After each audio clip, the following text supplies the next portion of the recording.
vola fuvulang no amesa mesa Futwanga ilava kwa no anusyo ingitenga mata Ikeka no yunuti azu sacha anang ilal madamu Iyambinga no zasikatu fazo matapa mijali Matitikihita kulwacho mambyare zatenga marari Akuri matoko Marari foko Empake Sa empam vune vune Ano itia kweke Fano e fantanga nulwe Chitulani futwanga zao Qu'elle kumangala decision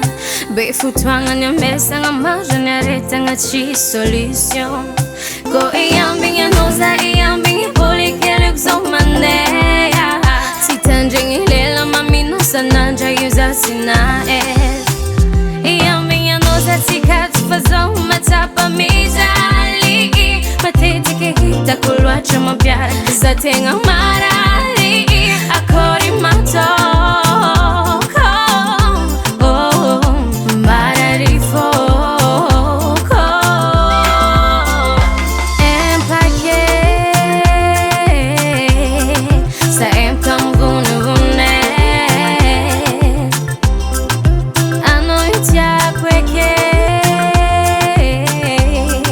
Fano e fantanga nulwe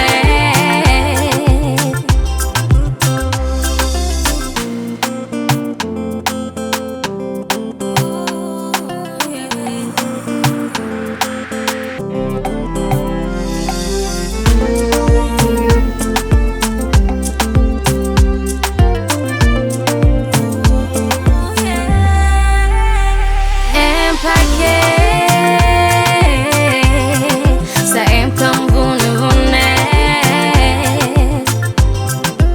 Ano itia kweke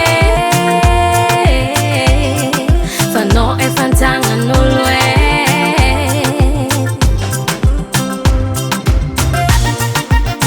Bye bye Bye bye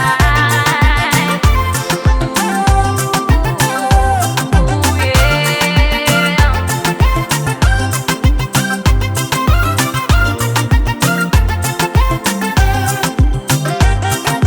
NER Studio.